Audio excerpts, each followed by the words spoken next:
Halo semuanya, pernah nggak sih ngerasa hidup ini kadang kayak roller coaster yang naik turunnya ekstrim banget? Nah, di sesi bedah materi kali ini kita bakal kupas tuntas topik yang, literally deket banget sama keseharian kita. Judulnya, Sabar dalam Menghadapi Musibah dan Ujian, The Journey of Resilience.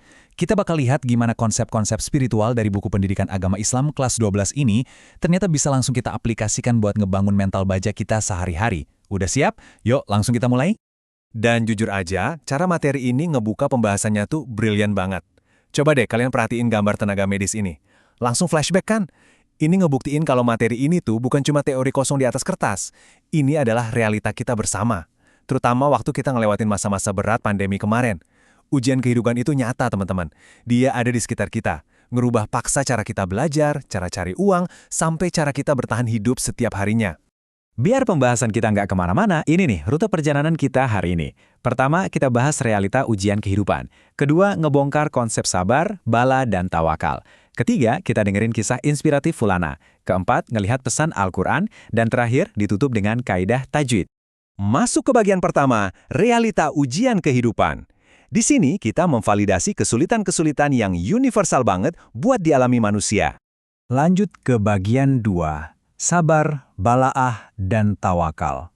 Kita bakal ubah 3 istilah yang sering kita dengar ini jadi sebuah pola pikir yang aktif. Kalian tahu nggak sih arti asli dari kata musibah? Ternyata asalnya itu dari kata asyabah, yang artinya segala sesuatu yang menimpa seseorang. Mind-blowingnya, musibah itu nggak melulu identik sama tragedi atau kesedihan loh. Kalau kalian lagi senang, dikasih kelapangan rezeki, itu pada hakikatnya adalah musibah juga. Kenapa bisa gitu? Karena baik kesusahan maupun kesenangan, dua-duanya sengaja dirancang sama Allah Subhanahu wa Ta'ala buat ngetes siapa sih di antara kita yang amalnya paling juara. Terus ada lagi nih yang namanya balaan. Balaan ini ibaratnya kayak tempat gym atau wadah peleburan buat mental kita. Dia ini cobaan yang spesifik banget dikasih ke manusia, tujuannya buat ngebongkar kualitas asli dari diri kita. Terus respons yang paling benar apa dong? Yap, sabar. Tapi ingat ya, sabar di sini tuh bukan berarti kita pasrah bongkokan, cuma diem meratapi nasib. Enggak dong. Sabar itu aksi menahan diri yang sangat aktif. Nahan diri dari ngeluh, dan nahan diri buat tetap stay di jalur yang benar. Nah, sekarang kita meluncur ke konsep tawakal, yang asalnya dari kata wakal. Sering banget kan kita salah paham, mikir kalau tawakal itu artinya lepas tangan 100%. Pasrah aja deh. Padahal kalau kita merujuk ke pendapat ahli tafsir kita, Bapak Quraisy Shihab yang dikutip di materi ini, tawakal itu kita harus gaspol dulu. Kita harus usaha sungguh-sungguh sampai nyentuh batas maksimal kemampuan kita sebagai manusia. Nah, baru deh setelah itu dibarengi sama berserah diri ke Allah soal gimana hasilnya nanti. Jadi, keringat dan ikhtiar itu wajib ada sebelum kepasrahan.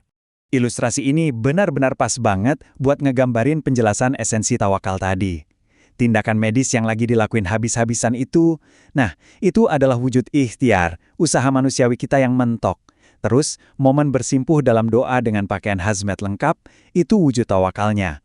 Penyerahan spiritual yang benar-benar utuh, yang terjadi tepat setelah usaha terbaik selesai dieksekusi. Oke, bagian 3, kisah inspiratif Fulana. Mari kita lihat gimana teori tadi kejadian di dunia nyata lewat pengalaman seorang siswi.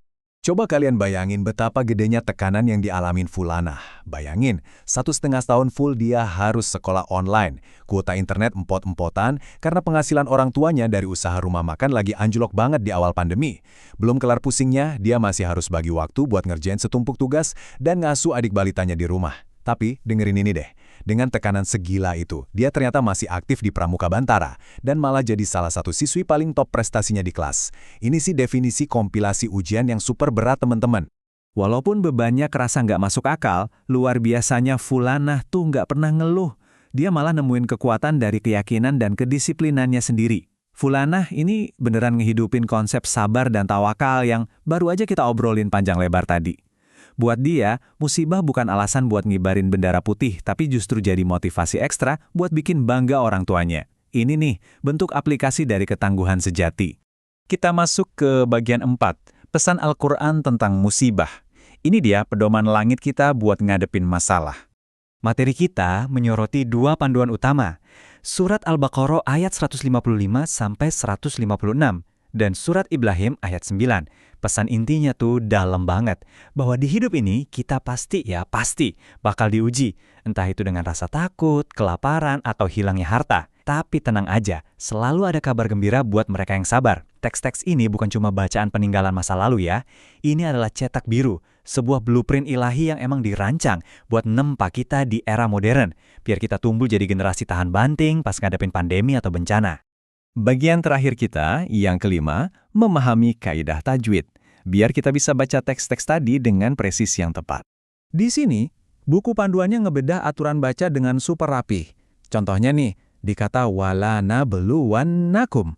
Di situ bersembunyi hukum bacaan qalqalah sugro. Kenapa? Soalnya ada huruf ba sukun yang letaknya nyelip di tengah kalimat. Terus kita bakal nemu idgham bigunnah pas tanwin tabrakan sama huruf mim. Belum lagi aturan alif lam qamariyah dan syamsiyah. Tabel kayak gini tuh lifesaver banget sih, bikin kita gampang paham dan bisa langsung praktek. Buat surat Ibrahim ayat 9, aturannya lumayan beda. Di sini kita diajak ngenalin izhar safawi.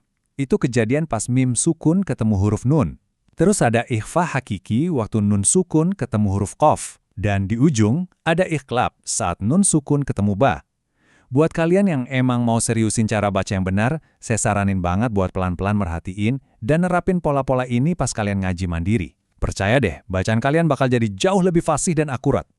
Sebagai penutup obrolan kita di sesi bedah materi kali ini, saya mau ninggalin satu pertanyaan yang lumayan provokatif buat kalian renungin. Coba deh putar balik memori kalian, ingat-ingat satu kesulitan atau musibah yang baru aja kalian lewatin belakangan ini. Kira-kira hikmah spesifik apa sih yang berhasil kalian petik dari situ? Dan gimana ujung-ujungnya ujian itu malah jadi kunci yang ngebongkar kekuatan mental kalian yang sebenarnya? Selalu ingat ya, musibah itu datang bukan buat ngancurin kita, tapi buat jadi gimnasium jiwa kita. Terima kasih banget udah nemenin saya ngupas materi ini dari awal sampai akhir. Tetap semangat belajarnya, tetap tangguh, dan sampai ketemu lagi di pembahasan seru kita berikutnya.